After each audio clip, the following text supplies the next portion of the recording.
नमस्कार दोस्तों, एक बार फिर से स्वागत है हमारे YouTube channel stock analysis YV में। तो बैटरी सेगमेंट की बात हो रही थी, तो बैटरी सेगमेंट जो लीडर कंपनियां हैं उसमें से देखते हैं कौन सी कंपनी कितनी बड़ी है और उसका स्टॉक कितना सस्ता है। तो सस्ता शेयर है तो बहुत ज़्यादा सस्ता है, तो उसमें ऐसे ही ब्लाइंडली एंटर करने का कोई मतलब नहीं है, उसके बारे में एनालिसिस करना बहुत ज़रूरी है। सेक्टर में बात करते हैं तो नंबर 1 पे आती है बॉश। इस कंपनी का मार्केट कैप की अगर बात करी जाए तो मार्केट कैप है 83,626 करोड़ का, और इसका इस समय स्टॉक प्राइस है 28,353, और पीई देखा जाए तो पीई है 49.64% प्राइस टू अर्निंग रेशियो। और उसके बाद अगर बैलेंस शीट डिविडेंड यील्ड की बात करी जाए तो डिविडेंड भी अच्छा प्रोवाइड कराती है 1.7%, और इसकी सेल इसकी 4205 करोड़ की है, और सेल परसेंट की बात करी जाए तो 14.90% का, और ROC है 17.39% का, यानी अपने सेक्टर की जो है लीडर कंपनी है ये। उसके बाद नंबर 2 पे आती है संवर्ध मॉथ। तो इसका शेयर बहुत सस्ता है, और उसके बाद इसकी एक नज़र डाल ली जाती है।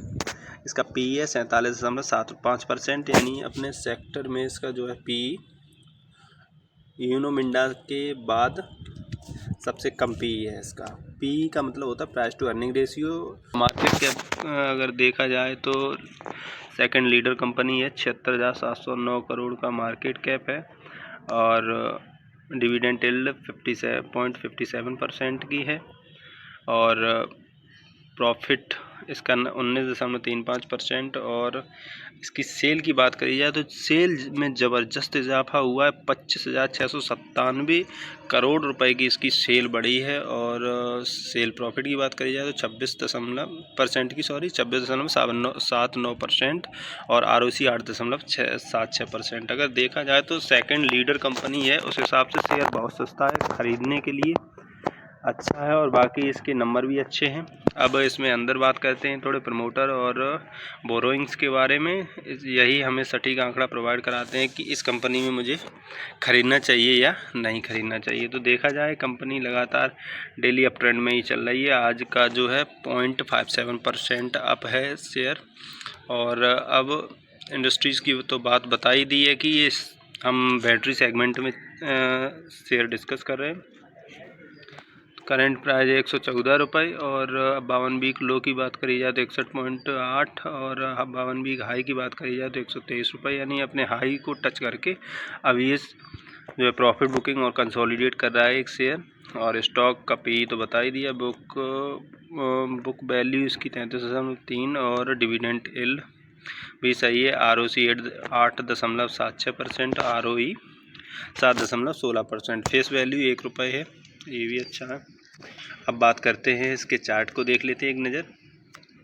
तो चार्ट भी इसका ख़राब नहीं है, लेफ़्ट टू राइट ऊपर ही जा रहा है, तो हमें यही चाहिए। अप ट्रेंड में चार्ट कंपनी होनी चाहिए, डाउन ट्रेंड में कोई मतलब नहीं, गिरावट में पैसा। बहुत लंबे समय से अगर कंपनी गिर रही है तो उसमें हाथ डालने वाला नहीं होता है। अब थोड़ा आगे नज़र डालते हैं इसके इस बैलेंस शीट पे, क्योंकि पढ़ने के लिए तो उसमें बहुत कुछ है, ऐसे पढ़ते रहेंगे घंटे निकल जाएंगे, लेकिन जो मेन फैक्टर हैं उन पे ही नज़र डालनी रहती है। तो अब बात करते हैं इसके रिजर्व्स की। इसके पास रिजर्व कितना पड़ा हुआ है। मेन चीज़ कंपनी का ब्रह्मास्त्र होता है रिजर्व्स, क्योंकि विषम परिस्थिति में वही कंपनी को संकट से बचाता है। तो इसका रिजर्व देखा जाए तो पिछले क्वार्टर मार्च में इसके पास 21,774 करोड़ के रिजर्व थे, और सितंबर क्वार्टर में इसके पास 21,858 करोड़ के रिजर्व, यानी कंपनी लगातार अपने रिजर्व में बढ़ोतरी कर रही है। अब बात करी जाए तो कर्जे की, कंपनी के पास कर्जा कितना है। तो लॉन्ग टर्म बोरोइंग की बात करी जाए तो लंबे समय के लिए कंपनी ने कर्जे को थोड़ा बढ़ाया है, 10,290 करोड़ का, और शॉर्ट टर्म में भी कर्जे में थोड़ी बढ़ोतरी करी है। तो इसके रिजर्व से बहुत ज़्यादा कर्जा नहीं है, उस लिहाज से देखा जाए तो कंपनी इतनी बुरी भी नहीं है। प्रमोटर में देखा जाए तो इसके पास प्रमोटर के पास कंपनी की हिस्सेदारी 64.79%, ये हमारे लिए बहुत अच्छी बात है। और एफ.आई.'s की हिस्सेदारी है 10.78%, वो भी कम नहीं है।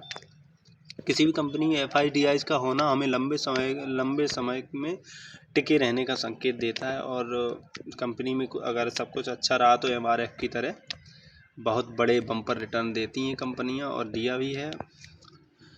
और छोटे समय की मल्टीवेगर पर स्टॉक की बात करी जाए तो जैसे IRFC हो गया, और तमाम ऐसे ही रेलटेल, इरकॉन, RVNL, ये तमाम शेयर हैं जिन्होंने कम समय में अपने ग्राहकों को मालामाल किया है। तो DIs का हिस्सा अगर देखा जाए तो 15.27%, यानी DIs की हिस्सेदारी इसमें बहुत अच्छी है। लोगों का विश्वास, जो इंस्टीट्यूशनल इन्वेस्टर हैं उनका विश्वास बना हुआ है इस कंपनी के ऊपर, और ये शेयर भी बहुत सस्ता है, इसलिए लोग भी जम के, जो इंस्टीट्यूशनल हैं उन्हें जानकारी है तो वो अपने टिके हुए हैं। और पब्लिक की बात करी जाए, नॉन इंस्टीट्यूशनल इन्वेस्टर, तो उनकी भी हिस्सेदारी अच्छी है, बड़ी है, कम नहीं हुई है। और ट्रस्ट की बात करी जाए तो गवर्नमेंट सेक्टर इसमें इन्वॉल्व है 0.06%, यानी ट्रस्टेबल कंपनी है ये।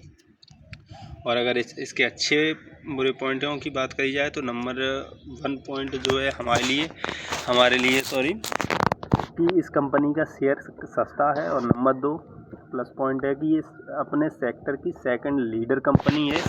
उनसे अगर तुलना करी जाए तो इसका शेयर काफ़ी सस्ता है, तो पहले ये कुछ न कुछ कंपनी के साथ उठापटक रही होगी, इसीलिए शेयर ये पिछड़ गया अपनी रेस में, बाकी कंपनियां ग्रोथ कर ले गई।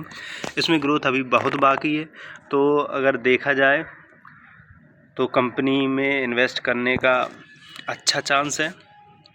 जैसे ही थोड़ा गिरता है, या अपना व्यू इसमें हमेशा स्पष्ट रखें, और अपने एक्सपर्ट से ज़रूर राय लेके ही इसमें निवेश करें, क्योंकि पैसा आपका है, तो बहुत सोच समझ के निवेश करना चाहिए। बाकी मेरा काम है स्टॉक को एनालिसिस करके बताना, अच्छा बुरा ये डिसाइड करना आपका काम है। तो अच्छा लगा हो तो लाइक और सब्सक्राइब करें। बाकी आपका प्यार ऐसे ही बना रहे, इसके लिए धन्यवाद।